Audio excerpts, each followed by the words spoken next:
Hey everybody, this is Baldur's Gate 3. Wanted to show off some of the accessibility features that are currently in the game. This is on the 1.0 release, so keep in mind this is subject to be changed. They could add more features in the future, but this is after the game has currently released. I've decided I'm going to start from the campsite here. I don't want to give away too many spoilers, and the campsite is a very frequent area that you'll be seeing all the time.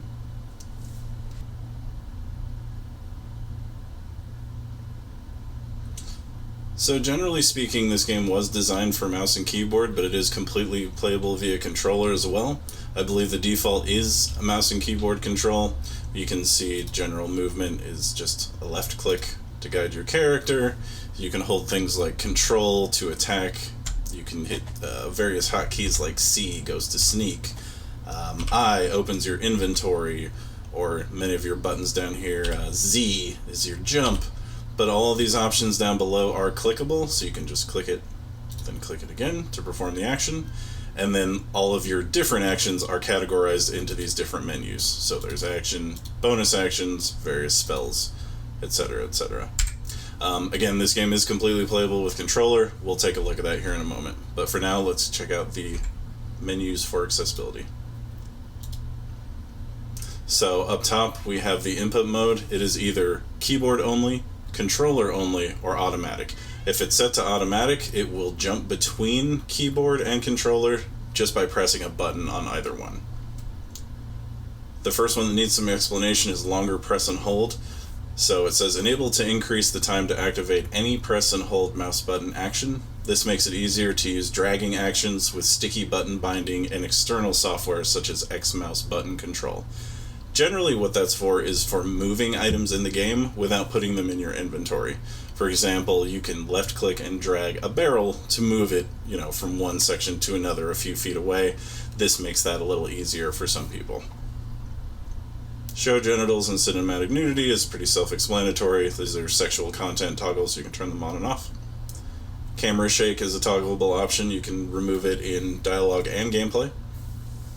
Auto rotate camera will make it so the camera follows the player as you move along, and we can change the speed at which it adjusts that camera follow. Subtitles are what they sound like. They enable subtitles, so text for speaking. We have a show speaker option, and if you toggle it here, it'll show you the difference. So this character, Shadowheart, is speaking. If you have it enabled, it'll always tell you who is speaking within the subtitles.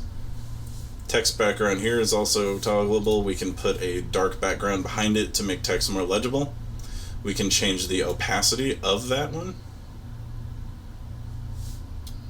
We can also change the dialogue text size, and this is displayed in pixels and displayed in real time on the right here to show you exactly what it's supposed to look like.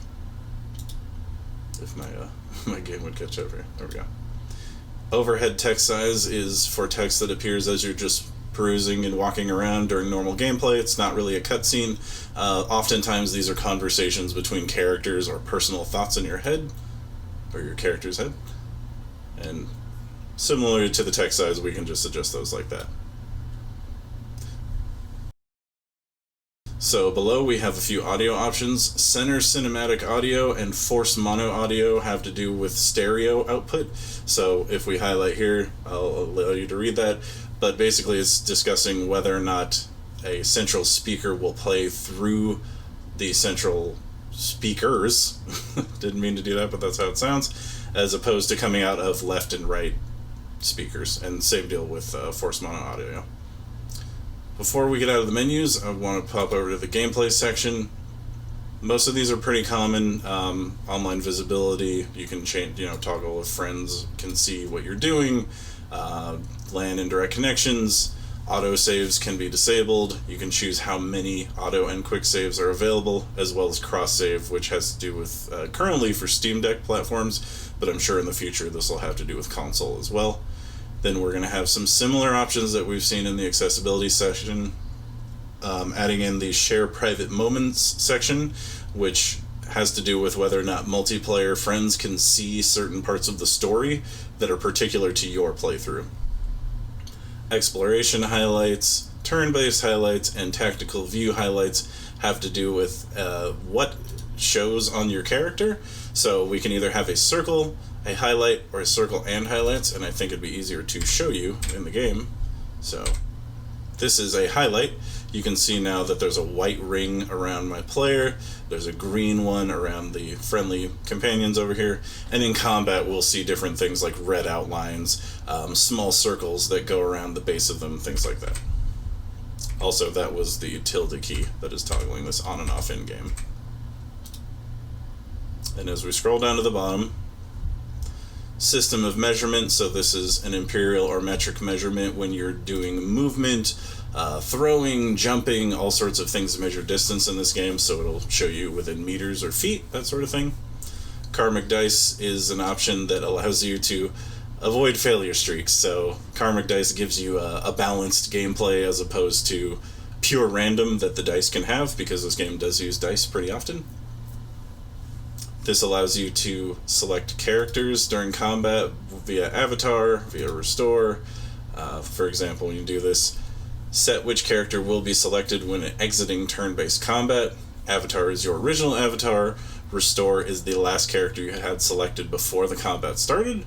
Or off is keep the character you had selected when combat ended. Lock mouse to window will keep your mouse cursor within the bounds of the screen. Edge panning allows you to basically put your mouse near the edge like this or like this to pan. This will change the speed of how fast it does that. Dynamic combat camera zooms to different characters that are doing actions. Camera shake is camera shake, exactly what it sounds like. And follow flying creatures is similar to dynamic camera, where it follows the person that's flying. And Twitch extension is for tracking in with your Twitch account. Final thing I'd like to show within the menu is the key bindings. So it's about what it looks like. You get to rebind numerous different abilities in the game, and you have 2 for every option. So obviously this one, toggle tactical camera, is set to O right now, but if I want to, I can click on this, hit any button I like, and let's say I hit 1. Well, it's going to warn me that 1 is already assigned to something else, so I can choose to either replace it or go with something else, but I just wanted to show what that looks like. And we'll quickly scroll down here just so you can see what all the options are.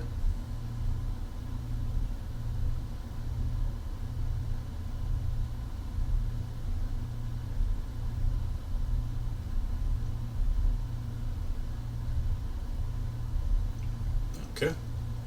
And before we get out of here, the last thing I'd like to show is the controller-based controls. So all I have to do, I'm using a PlayStation 4 controller right now, but if I tap up any button,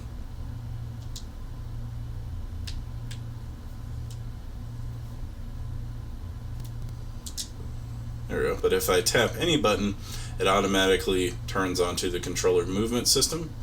So if I move my left stick, that moves my character. If I hit start, that'll open the settings menu similar to escape does on mouse and keyboard. And I have all of my actions on radial menus within right bumper. I'm sure that is an option you can change, but this is how you'll perform most of your actions within game. So again, we can walk around with the left stick, we can turn the camera with the right stick, and then we open our actions with the right bumper. This is numerous radial menus, where you can move either stick to select an option. So for example, if I want to perform, I can hold my stick, either one, and tap it with X.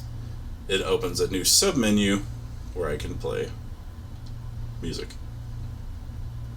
Oh, it didn't want to work there. There we go. And that's most of how it works. If I want to swap back over to mouse and keyboard, I can always just tap a button on the keyboard. But again, the game is completely playable via controller.